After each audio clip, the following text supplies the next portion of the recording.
Well, look who's just arrived from Los Angeles. Okay, this is Terminal 3.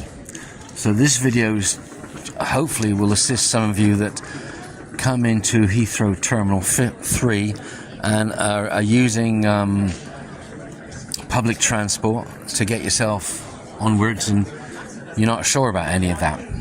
So Lisa here doesn't have to worry because I can do all that for her. So when you come in from Terminal 3, it's at this point here, straight ahead. Those doors there, those 3 doors, that's where you come out into the public area. And it is the, these are the only doors. At Terminal 5, there are 2 sets of doors. But at Terminal 3, Terminal 2 and Terminal 4, there's only 1 exit.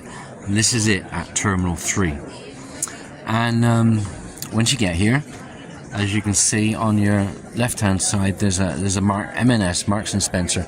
So that's just going to be your snacks and, you know, nothing great. It's you know, not. I mean, there's a few of them around the UK. So Marks, you know, if you just want a drink and a snack or salad, whatever, even wine actually, then yeah, M&S is fine. And if you did want the loo, it'll be about 5 minutes. So if you did want the loo, if you kind of head off this way, so I've come out the doors, I've made a right, and just up there, the ladies' loo is on the left, and right at the end is the men's loo. And if you were going to departures for any reason, you can just head off. You can see the departures over there. Anyway, there's some ATMs there, and I don't want to go back too far from her. Oh, I suppose I could. There is there's places to buy SIM cards. There's like an information place there. There's a WH Smith. They're going to sell, I mean, some snacks, but also magazines, newspapers, and that kind of thing. Okay, so let me head back to her. Okay, so don't forget, there are actually 5 terminals at Heathrow. Are you going to see signs for 1, 2, 3, 4, and 5? Now, Terminal 1 hasn't been open for many years actually, but there's still signage up for it. So almost certainly you're going to be coming into Terminals 2, 3, 4, or 5, unless you're coming in private, in which case this video is of zero use to you. Anyway, can we just get go? Do you mind pushing this, and then I'll just stand next to you or something, and then once I'm done with this, then I can I'll take this over. So if we can we head back to the left, like pretending you have to pretend you've just arrived, right? Because hopefully all the millions of people watching this video are going to come through those doors there that you've just come through. Yes. and then off, obviously, have to make a right here. Okay, I was just telling everybody about Marks and Spencer. What do you think about Marks and Spencer? I love Marks and Sparks. You love Marks and Sparks. Why? It's one of the best options for like takeaway food. Their sardines are consistently good. Okay. Now, if any of you are getting met here by a driver or a chauffeur, they should either going to be standing on the left, or you can see they have some boards. there, and yeah, well, actually no, left. Look, he has flowers. Okay. Now we're heading over there. We're heading over there. They have Now I should say, probably 99% of you are going to be going down this little ramp that we're about to go down now. If some of you are, depending where you're parked, you wouldn't take, if you're being picked up by somebody in a car, you're not going to be going down that ramp. You're going to be kind of going down there, and then depending which car park you use, then that's going to determine what's going on. Anyway, so there's a WH Smith, there's a Boots, which is like a pharmacy, and then there's a Cafe Nero, so if you fancy that sort of thing. Anyway, so you go down this ramp. So this applies to 99% of you. And if you're taking public transport, then it's probably 100%, right? Anyway, so they go down this ramp, and it really does depend on where your destination is. So if you can do some, there's a lot of choice here, right? She's struggling. There's a lot of choice. It kind of. I'm holding it back here. So there's a lot of choice here, and so do some research, because depending where you're actually going, it's going to determine where you kind of go here. Like if you're taking a coach, now there is a difference between a coach and a bus. Yes. You know, the buses are going to go just, you know, short distances, and you know, the coaches are going to be longer distances, right? Now, between Terminal 2 and 3, there is, and you see signs for it, it says Central Bus Station. That's where the buses, some of them go into some of the other terminals as well. But if you're taking a coach, you actually aim for the Central Bus Station. Strictly speaking, the sign should say Central Bus and Coach Station, but it doesn't, right? It just says Central Bus Station, and that's where the coaches are. So if you're taking a coach a longer distance, okay, see, like that, see? It says Central Bus Station. I'm going to take this, But people move up to you. Whatever makes you feel comfortable, because you're probably a bit tired, right? Anyway, so here we are. Okay, so what was I saying? Yeah, coaches. So the Central Bus Station, which should be called the Central Bus / Coach Station, is physically between Terminal 2 or 3. Can you show yourself, please? Can I show myself? Yes. It's more interesting that way. Honey, all right. Okay. Anyway, so that's that. Now, depending on where you're going in London, the Elizabeth line might be better for you. Now, if you go onto TfL's website, they have something called the Journey Planner, and if you punch in Heathrow Airport to wherever you're going, they're going to try and push you to go on the Elizabeth line. It's a bit more comfortable, a bit newer. It's also a bit more expensive, but it may not be ideal for you depending on where you're going precisely. Faster. Yeah, it's faster. The Heathrow Express is also faster, but the Heathrow Express only goes to Paddington, and I've heard of plenty of people that they get to Paddington, then they have to wait 20 minutes for a cab going somewhere. That's not faster. So, and see over there, that's if you've taken the Heathrow Express. So, again, you know, it may or may not. Show that sign. This is important. Pardon? This is an important sign. That's an important sign. Because Okay. it shows where the underground. Okay. Yeah, you're going to see.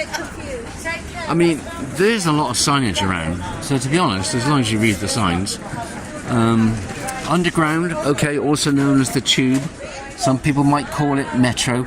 Some people might call it subway. Now, subway, it's best to avoid that word, because not only does it refer to a sandwich shop, but a subway is also can refer to, it's like a tunnel that goes from one side of the road to another. And normally you descend steps, go through the tunnel, and the other end ascend the steps. That's also a subway. So if I were you, if you're looking for the public transport, I definitely wouldn't use the word subway, tube or metro. Or underground, actually. The underground, some of it is actually overground, and there is also a train service called the Overground, but that doesn't come into Heathrow. So anyway, so depending where you are going in London, it may be best to take the underground, tube, metro. And in which case, that's where we're heading to now, actually. And if you're coming from Terminal 2, it's about equidistant, actually. That's what we've come from Terminal 3. Anyway, okay, so and one advantage with one. Oh, I get you. Okay. One advantage with getting on the tube, the underground at Heathrow, is that you're almost certainly going to get a seat. I mean, there's trains every few minutes, and it's impossible to actually for them to arrive full of people, I would think. But for some crazy reason, if that does, then just wait a few minutes for the next one. Whereas if you're going the other way round from, London to Heathrow, it can be a bit more problematical getting a seat. So then it kind of depends on you, it depends how much luggage you've got. But say from this end, starting off at Heathrow, you're almost certainly going to get a seat. And then obviously as it gets closer into town, you know, there's going to be more people. But definitely do some research on this, depending what your destination is. Because for some hotels, they're going to be really close to the tube station, like literally within a few yards. Other hotels, you know, might be a few hundred yards or meters. And so then it's going to, you know, depend on your luggage situation, how you feel about that. Okay, so again, you see these signs here. It's all quite easy, really, isn't it? Yes. Yeah. Yes. Yeah. I would just suggest be prepared to walk. Yeah. Okay, and that's okay. You know, you've got a trolley. The trolleys don't cost any. Actually, at Gatwick, the trolleys cost, and at other airports. But Heathrow, these trolleys don't cost. So if you need one, just grab one. Easy enough. Okay, now we are. Here we can show the Lizzie line. This is where you'd get your ticket. Right. So you come up to this area here. You can see this. This is a company actually we know. It's not official person. Yeah. So I mean, like, it is what it is, I guess. Anyway. Not so official tourist. Okay. Now you see here, if you were taking a coach, you follow the signs for the central bus station. I wish they'd changed that actually. And then, so if you were coming from Terminal 2 and going to the underground, you'd arrive at this same point actually. It's time-wise it takes about the same. And there we go into the underground. And then the underground is easy enough. These days, an Oyster card is not as necessary as it was. You can just use your contactless card, and as long as you use the same contactless card, then it's price-wise it's not going to end up more than Oyster. But just make sure that you use the same contactless card, because it caps out once you reach a certain, you spent so much, it'll cap out at a maximum. But if you use different cards, it's not going to do that. Anyway, and of course here we are. So you can get tickets here if you want, or you can just, if you go up to these little yellow things, well, sometimes they're yellow, sometimes they're like these things here. I'll show you now. See, these have got red crosses, so you can't go through. These are coming in the other direction. You just go here and you can just scan your card on there. I mean, not these have got red crosses. You've got to look for the green, well, they're up there somewhere. Oh, this is as far as we can go with the luggage cart. Yeah, just up there, those same scanners. There's going to be like, I don't know if it's a green cross or a green tick, or maybe nothing. But anyway, obviously you can't go through the red crosses. Anyway, so here you can get tickets. I mean, if you did want a paper ticket for some reason, you can get it there. If you did want to buy an Oyster card, you can get it there. I've seen a lot longer queues than this for sure, and I have to admit, I would, unless for any particular reason you want an Oyster card and keep it as a souvenir, because there is a deposit on them actually as well, which you get that deposit back as long as you've got a certain minimum or maximum or something. I'm not sure how it works, but I would just use a contactless card and just make sure it's the same one. And you can use that on the buses, the trams, the DLR, some of the trains. I better go and see Madam. Just thinking about something actually, and this might be important for some of you wondering why I'm at Barons Court Station. If you are taking the Piccadilly line, well, from Heathrow, of course, that's the only tube line you can take anyway. But depending on where you're going, particularly if you're going the Victoria, Buckingham Palace, Houses of Parliament, anywhere that requires a different tube line, at some point you're going to have to switch tube lines. And depending on your luggage situation, that it may not be something you're particularly looking forward to. But this station here is always a good station to change tube lines, because, as you can see here, it's the same platform for the Piccadilly and the district lines. These are the eastbound platforms going into town. Over there, they're the two westbound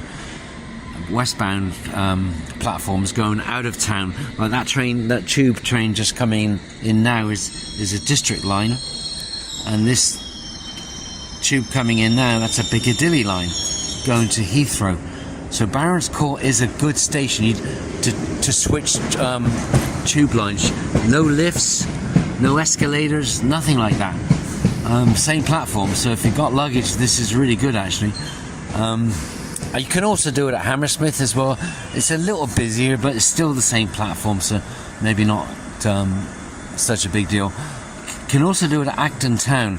The problem with Acton Town is that Acton Town has more stops on the district line between it and central London, so it's going to add a few minutes to the trip. But at the end of the day, you know, does that really matter? So you could switch platforms or tube lines at Acton Town, Hammersmith. I always do so at Barons Court. I don't know, maybe used to live just over there on the right, so you know, maybe brings back all sorts of memories. I don't know. But anyway, yeah, so that I think is going to be useful information for some of you. But say, do your research. You know, make sure you know where you're going. You know, the nearest tube line, whatever. You know, obviously this really, you know, affects you if you've got a bit of luggage, I suppose. And of course, going back to the airport as well. Anyway, so hope you've kind of learned something from watching all this video, if you have. But do enjoy this great city, you know. Like any questions, just stick them down in below, and I shall do my best to answer them all. So take care, bye.